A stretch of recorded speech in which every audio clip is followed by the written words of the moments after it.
ध्यान से चलो, ध्यान से चलो। ये है फिलाडेल्फिया के एक इलाके केंसिंगटन का रोज का नजारा। यह ट्रैंक नाम के ड्रग का असर, जिसे अक्सर ज़ॉम्बी ड्रग भी कहा जाता है। ये लोगों को ऐसा दिखाते हैं जैसे वो जिंदगी से कट चुके हों, जैसे वो यहाँ है ही नहीं।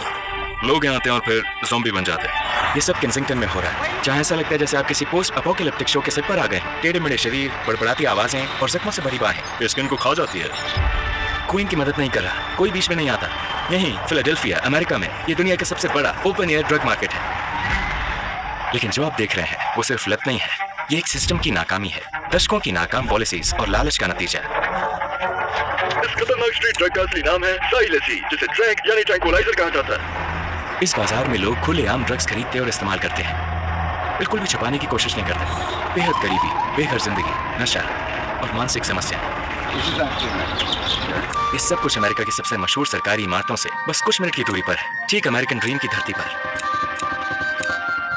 यह है अमेरिका के एक महान शहर का उत्तरी उपनगर।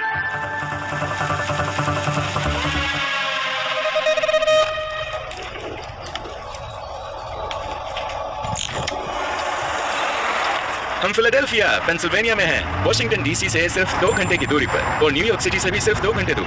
दुनिया के सबसे मशहूर शहरों में से, जो अपनी यूनिवर्सिटीज और कहानियों के लिए जाना जाता है। उदाहरण के लिए इस ऐतिहासिक इमारत को देखिए, लेकिन इन सड़कों के पीछे दर्द भरी कहानियां हैं। इस शहर में अमेरिका का और शायद दुनिया का भी सबसे बड़ा और सबसे बदनाम ओपन एयर ड्रग मार्केट है। अब हम इनके पीछे की कहानियों को करीब से देखेंगे।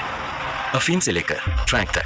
इस कहानी की शुरुआत हजारों साल पहले हुई थी, जब अफीम का इस्तेमाल पारंपरिक दवाओं में होता था। फिर 19वीं सदी में ब्रिटिशों ने इसे एक उपनिवेशिक हथियार की तरह इस्तेमाल किया। चीन में ड्रग्स भर दिए, जिससे अफीम युद्ध शुरू हुआ। इन युद्धों का अंत जबरदस्ती के समझौते से हुआ, जिसमें चीन को हांगकांग ब्रिटेन को सौंपना पड़ा। फिर आया 20वीं सदी का दौर, जब दवाएं नशे का जरिया बनी और तबाही का कारण। अमेरिका का नंबर 1 सार्वजनिक दुश्मन नशे की लत, हेरोइन, कोकीन और लत ने पूरी दुनिया को चपेट में ले लिया। Don't do drugs. Stop it. Get some help. इसे ज़ाइलेसीन या ट्रैंक कहा जाता है, एक जानवर को बेहोश करने वाली दवा, जिसे आज अमेरिका की स्ट्रीट ड्रग फेंटेनिल के साथ मिलाया जाता है। लेकिन 21वीं सदी में इससे भी खतरनाक फेंटेनिल आया, जो हेरोइन से 50 गुना ज्यादा ताकतवर है। ये सब इंजेक्शन के निशान है, ये आपकी स्किन को खाना शुरू कर देता है। जो चीन से आए केमिकल कंपाउंड से बनता है और मैक्सिकन कार्टेल इसे जानलेवा ड्रग में बदल देते हैं और फिर इसकी अमेरिका में तस्करी होती है। ये सस्ता है, तेज असर करता है और जानलेवा है।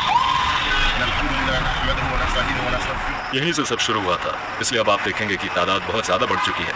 और हाल ही के सालों में एक नया मिश्रण सामने आया, जिसे ट्रैंक कहते हैं। ट्रैंक 2 ड्रग्स को मिलाकर बनता है या ट्रैंक ही है जो इन्हें ऐसा बना देता है, देख रहे हो?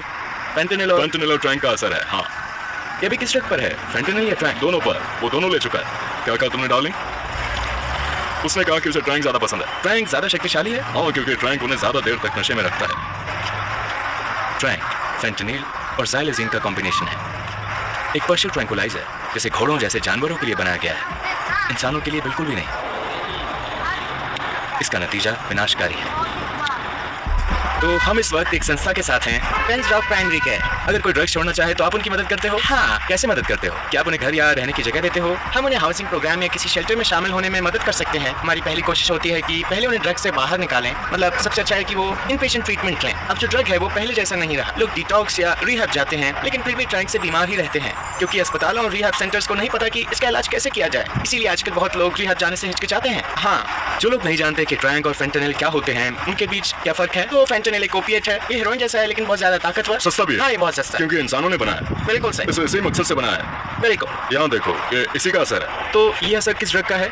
ये तो बिल्कुल ट्रैंक का असर है। ट्रैंक मिक्स होता है? हाँ, ये फेंटेनिल के साथ मिक्स होता है। लोग दूर दूर से यहाँ ड्रग लेने आते हैं, वो ड्रग के दाम बढ़ा देते हैं। जब लोग एडिक्ट हो जाते हैं तो कहते हैं चलो केंसिंगटन आकर सस्ते में ले लेते हैं, और फिर वो यहीं फंस जाते हैं। भगवान ही जाने वो कितनी देर तक यहीं रहते हैं। ये ड्रग एडिक्शन से लड़ाई है। तो ये ड्रग एडिक्शन से जूझ रहा है। तुम्हारा पसंदीदा ड्रग क्या है? हेरोइन और फेंटेनिल। हेरोइन और फेंटेनिल। अगर लोग जानते हैं कि उन्हें मार भी सकता है तो फिर वो क्यों इस्तेमाल करते हैं? मेरी राय में डिप्रेशन की वजह से होता है। लोग अपनी हकीकत से बचना चाहते हैं जो वो अमेरिका में झेल रहे हैं। अमेरिका के पास एक मनोवैज्ञानिक समस्या है जिससे ठीक से निपटा नहीं जाता। शायद बचपन में उनके साथ कोई दुर्व्यवहार हुआ, माँ ड्रग्स पर थी, पिता ने उनका ख्याल नहीं रखा, तो वो ड्रग्स लेने लगे। क्या तुम बंदूक अपने सर पर रखकर गोली चला दोगे? तुम्हारे पास कुछ पैसे हैं भाई? 2023 में फिलाडेल्फिया में 1400 ड्रग संबंधित मौतें हुई, जैसे अमेरिका पर कोई जंग लड़ी जा रही हो। ये मौतें सिर्फ ड्रग्स की वजह से हैं। लोग दूर दूर से आते हैं क्योंकि ये एक खुला मार्केट है जहां दुनिया के सबसे खतरनाक ड्रग्स मिलते हैं। ये जानलेवा है, ये केंसिंगटन है। मुझे नहीं पता लोग यहाँ कैसे रहते हैं। शायद यहाँ की दुकानें भी जल्दी बंद हो जाएंगी। कहते हैं यहाँ घर सस्ते हैं क्योंकि कोई यहाँ रहना ही नहीं चाहता। भले ही पुलिस मौजूद है, फिर भी रात में हालात डरावने हो जाते हैं।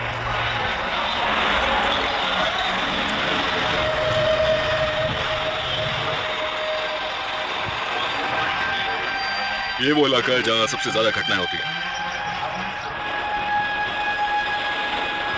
यहाँ 24 घंटे पुलिस होती है, हमेशा रहती है। उनका काम है इलाके पर नजर रखना और हिंसा कम करना। फिर भी हिंसा होती है। हिंसा इसलिए है क्योंकि यहाँ बहुत भीड़ है। मैं कह सकता हूँ कि यहाँ हर एक पुलिस के पीछे लगभग 30 लोग हैं। आप बहुत से ड्रग्स लेने वाले लोग देखोगे। यहाँ सबसे ज्यादा लोग अपने ड्रग्स लेने आते हैं। तो वो अलग अलग जगहों से आते हैं। हाँ, वो हर तरफ से आते हैं। वो कहीं से भी आ सकते हैं।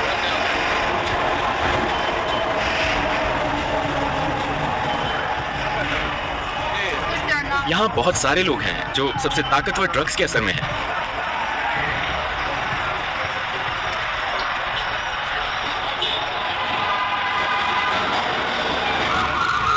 यहाँ है।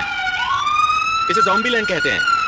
क्यों कहते हैं? क्योंकि लगातार ड्रग्स के इस्तेमाल ने उन्हें तोड़ दिया है, जिससे वो झुककर चलते हैं। सोचो ये ड्रग्स कितने ताकतवर हैं और इस पूरे समुदाय को कितना बर्बाद कर चुकी है।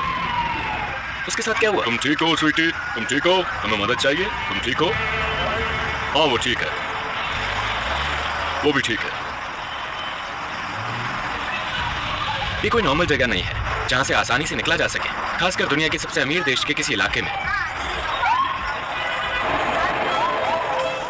ये भी एक जाल है। लोग यहाँ फंस जाते हैं और फिर निकल नहीं पाते। मैं जानता हूँ लोग, जब मैं 33 का हूँ, जब मैं 19 का था, कॉलेज के बच्चे यहाँ आते थे बस ट्राई करने के लिए। हाँ, और फिर कभी वापस नहीं जाते। कुछ हफ्तों बाद उनके परिवार फोटो लेकर आते हैं मिसिंग, पर वो मिसिंग नहीं होते।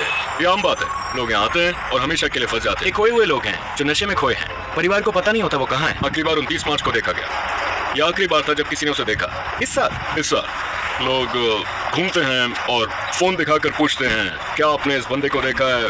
ये बिल्कुल आम बात है। लोग यहाँ आते हैं और फंस जाते हैं। तुम्हारे बच्चे हैं? हाँ। तुम्हें डर लगता है? मैंने अपने बच्चे को यहाँ से हटा लिया। मेरा बच्चा यहाँ नहीं रहता। तो तुम यहाँ नहीं रहना चाहते? नहीं, बिल्कुल नहीं। मुझे यहाँ से जाना पड़ा। यहाँ रहना कोई ऑप्शन नहीं है। पर केंसिंगटन पहले एक खूबसूरत जगह थी।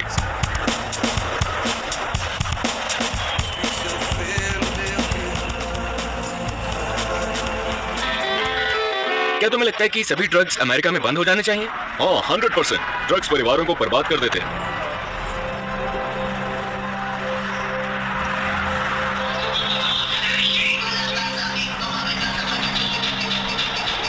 तुम इसी इलाके के हो?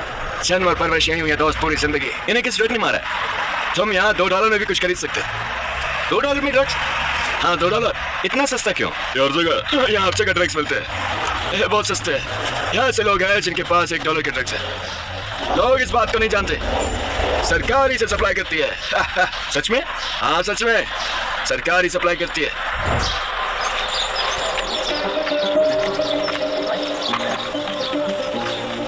फेंकी हुई सिरिंज और थके हुए शरीरों के बीच हजारों भूले बिसरे लोगों की कहानियां छुपी हैं।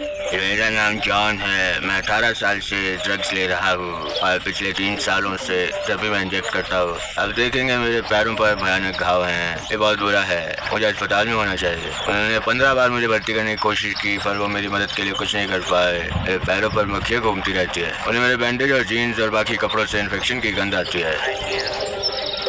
जो घाव आप देख रहे हो वो नेक्रोसिस यानी टिश्यू की मौत है, जो ट्रैंक के इस्तेमाल से होता है। भाई तुम्हें अस्पताल जाना चाहिए। मुझे पता है, मैं भी यही कह रहा था। मैंने अस्पताल में रहने की 15 बार कोशिश की पर वो मेरी उल्टी रोकने के लिए कुछ नहीं कर सके। मैंने अब उम्मीद छोड़ दिया है कि कोई मदद करेगा और मान लिया है कि यही चीज मुझे मार देगी। और जैसा भी है अब मैंने इसे स्वीकार कर लिया है। तो अगर फेंटेनिल असली समस्या नहीं है तो क्या है? ये ज़ाइलसीन या मेथाम्फेटामिन है। ये कोई नया केमिकल है जो अब मिला रहे हैं। अब हर चीज में ट्रैंक मिला होता है। कुछ मामलों में ये इंजेक्शन के जख्म बिगड़कर गैंग्रीन में बदल जाते हैं, एक खतरनाक इन्फेक्शन जो टिश्यू को सड़ाने लगता है और अक्सर पैर काटना पड़ता है। अब तुम क्या करने वाले हो? ऐसे इंजेक्ट करने वाले हो। सच में? हाँ। तुम्हें करने की जरूरत नहीं है। मुझे पता जरूरत नहीं है, लेकिन अगर नहीं किया तो मुझे उल्टियाँ शुरू होंगी और हर 2 से 3 घंटों में मेरा बुरा हाल हो जाता है। मुझे लगता है तुम्हें नहीं करना चाहिए। और समझदारी वाली बात होती है, लेकिन मैं विड्रॉल झेल नहीं सकता। तो तुम इसे छोड़ नहीं सकते? अगर ये फेंटनिल या मेथाडोन होता तो शायद हाँ उसे छोड़ना आसान है, लेकिन ये वो नहीं है। अब मुझे लगने लगा है कि यही मुझे मार देगा और अब मैं इसके लिए तैयार हूँ। तुम मान चुके हो कि अब तुम... लगभग हाँ। तुम्हारे परिवार कहाँ है? मेरा कोई परिवार नहीं है। तुम्हारी उम्र क्या है? मैं अगले हफ्ते 34 का हो जाऊंगा। 34 साल। तुम सरकार से मदद क्यों नहीं मांगते? तो क्या सरकार क्या करेगी? आखिरी बार जब मैं अस्पताल गया था तो उन्होंने कहा कि ये गंदगी कहीं और ले जाओ। कहा मैं एक नशेड़ी कचरा हूँ। हाँ, मुझे गर्दन से पकड़कर अस्पताल से बाहर फेंक दिया। वो हमें इंसान नहीं समझते। फिर मैं अपना पैर ऊपर करता हूँ ताकि नशा थोड़ा ज़्यादा असर करे। तो इससे तुम्हारा दर्द कम होता है? तो अब तुम्हें अपने पैर महसूस नहीं होते? मैं अपने पैरों को हिला भी नहीं सकता। मेरे पास इंजेक्शन के लिए नसें भी नहीं बची। क्या आपके पास और कोई सवाल है? ये बहुत मुश्किल है यार। मैं जो देख रहा हूँ उससे सपने में हूँ। मैंने कभी नहीं सोचा था कि ऐसा कुछ देखूंगा। वो आदमी बिल्कुल सुन्न था, बेहोश। आपने उसके पैर देखे? कोई उसकी मदद नहीं कर सकता, ना अस्पताल, ना पुलिस, ना कोई संस्था। उसका पैर कट जाएगा, वो कभी भी मर सकता है। वो खुद भी हार मान चुका है। उसका कोई परिवार नहीं है। वो ड्रग्स के जाल में फंस गया और एक बार इसमें फंसे तो बाहर निकलना नामुमकिन है। इसलिए आपको हमेशा भगवान और अपने परिवार के करीब रहना चाहिए। अगर वो इलाज नहीं कराएंगे ताकि खून फिर से बह सके तो उनका अंग काटना पड़ेगा। ठीक है, तो जैसा कि आप लोग देख सकते हैं ये ज़ाइलोसिन का असर है। ये स्किन को गलाता है क्योंकि इसे इंसानों के लिए नहीं बनाया गया। ये टैंक है। हाँ, ट्रैंक्विलाइजर। अब इसके साथ क्या होगा? सबसे बुरा हुआ तो उसका हाथ काटना पड़ेगा। ये देखो, इसका हाथ काटने की नौबत आ सकती है। Xylazine is dangerous, is deadly. Doctors call it xylazine. तो क्या कोई उसकी मदद नहीं कर सकता, जैसे अस्पताल वगैरह? कर सकते हैं, लेकिन पहले उसे ड्रग्स छोड़नी पड़ेगी। तो उसे अभी कोई दर्द महसूस नहीं हो रहा? क्या तुम्हें दर्द हो रहा है? उसे ड्रग लेनी पड़ती है ताकि दर्द महसूस ना हो, है ना? हाँ, ये एक दोधारी तलवार है। लेकिन वो तो जवान है। उसकी उम्र कितनी है? तुम्हारी उम्र क्या है? 26 साल। मैंने 19 की उम्र में शुरुआत की थी। 26 और ये हालत? कोई रिश्तेदार या फैमिली मदद नहीं कर सकते? कोई है जो तुम्हारी मदद कर सके? ये मेरी माँ है। ये तुम्हारी माँ है? ठीक है। क्या ये उसकी माँ है? हाँ, लेकिन वो कैमरे पर नहीं आना चाहता। मेरे माता पिता भी यही करते हैं। तो शुरुआत में तुम्हें लगा कि ये कूल है? लगा कि चलो सब कर रहे हैं, ठीक ही होगा।